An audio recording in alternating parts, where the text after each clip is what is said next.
पता है जिंदगी में सबसे भारी चीज क्या होती है? बूढ़े बाप के कंधों पर जवान बेटे का जनाजा। बात कर दी तूने।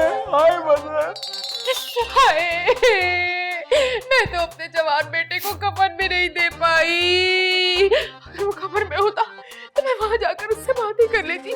बेटा तुम ठीक हो? ठीक तो हो ना? अरे जाओ कह दो नहीं चाहिए हमें करोड़ों रुपए अपने बेटे की जान के बदले, नहीं चाहिए। तुम्हारी भी तो औलाद होगी। बताओ मुझे, अपने दिल पे हाथ रख के बताओ, क्या अपनी जवान औलाद के बदले तुम पैसे लोगे? नहीं ना। अगर मेरे पास करोड़ों के अरबों होते तो मैं अपने बच्चे को ना जाने देती। हाय मजहर, तेरी माँ उदास है, इसको ऊपर बुला ले। हाय मजहर, हाय मजहर। अल्लाह आपको सब्र अता फरमाए। मैं तो बस कंपनी की फॉर्मेलिटी पूरी करने के लिए आया था, सिर्फ ये देखने के लिए आया था कि बंदा वाकई मरा है या कोई फ्रॉड तो नहीं हो रहा कंपनी के साथ। Nothing important.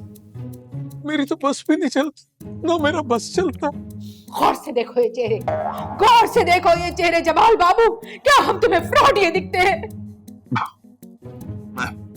इंस्पेक्टर साहब, मजहर मेरा भाई, मेरा दोस्त, मेरी आंखों के सामने समंदर में डूबकर मर गया और आप उसे फ्रॉड कर रहे हैं। अरे भाई देखो, गलती से अल्फाज निकल गए मुंह से, मेरा मतलब ये नहीं था।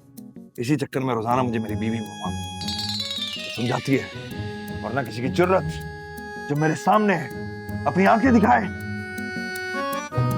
मुझे इजाजत दीजिए, आपके जवान बेटे की मौत का मुझे बहुत दुख है। नागहानी मौत। मुझे बाहर तक छोड़ा। क्यों, आप रास्ता भूल जाते हैं? अरे यहाँ से उल्टे हाथ निकलेंगे, दाएं होंगे सामने, गेट है, बस जाइए, अल्लाह के सपोर्ट। हाय मजहर, हाय मजहर, हाय मजहर।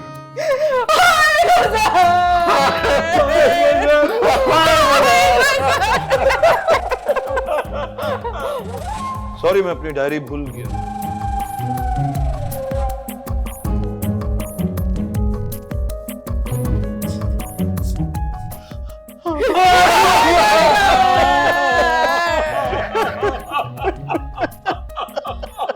क्या मिला रुला के? मैंने नहीं रुलाया उनको, मुझे तो लगता है वो खुद अपनी जिम्मेदारी पे सुबह उठ के नाश्ते से पहले रोना शुरू हो जाते हैं।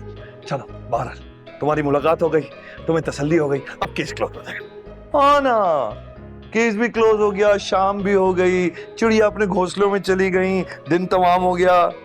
अबे केस तो अब शुरू हुआ है और मैं इस केस की गहराई तक जाऊंगा, उसी समंदर की गहराई में जाकर डूब मरो जिसमें मजहर डूबा था।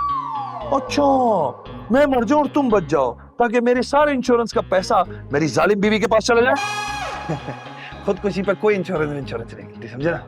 हाँ, अगर मैं मजहर की मौत को एक खुदकुशी साबित कर दूं तो कंपनी तो करोड़ों रुपए के नुकसान से बच जाएगी। मैं नहीं जानता था कि दो जिस्मों में भले एक खून दौड़ हो, लेकिन रगों के मुख्तलिफ होने से इंसान की खसलत ही बदल जाती है।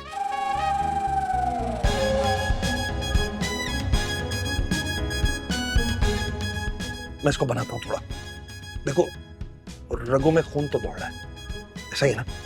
ये करोड़पति तुम उसी बेटे की वजह से बने हो ना, जिसे सारी जिंदगी तुम बातें सुनाते आए। अरे तो उसी के लिए भले के लिए कहता था भाई। उसके भले के लिए या अपने भले के लिए है? ये उसी के पैसे पे अय्याशी कर रहे हो ना तुम सारी।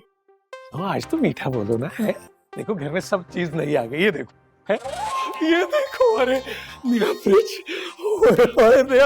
नया एसी, नई वॉशिंग मशीन, हर चीज नई आ गई। अल्लाह ने हर ख्वाहिश पूरी कर दी तुम्हारी। हाँ? हाय देखो जरा क्या जमाना आ गया है, लोगों के खून सफेद हो गए भैया। बूढ़ा बूढ़ी जवान बच्चे की मौत पे उसकी इंश्योरेंस पे अय्याशी कर रहे हैं। उसने 50 लाख की गाड़ी खरीदी है। हाय तौबा तौबा, शर्म ही नहीं आती। देखो तो जरा, जो इस मासूम बच्चे के पैसे पे अय्याशी कर रहे हैं। क्यों रज़िया खाला, चिरागो अपने अब्बा के इंश्योरेंस के पैसे पे अय्याशी कर रहा है, वो कुछ नहीं। अब चिरागू को भी अय्याशी करना है, और जब वो करता है तो मुझे भी तो अय्याशी कराता है। देख लिया अम्मी, ये मेरी शादी चिरागो से इसलिए नहीं कराना चाहती क्योंकि इनको मेरी फिक्र है, बल्कि इसलिए कराना चाहती है क्योंकि इनके मुंह में चिरागो हराम के नोट ठूस रहा है। हाय अल्लाह, हराम के क्यों? इंश्योरेंस के पैसे कोई हराम के थोड़ी होते हैं, बताओ जरा।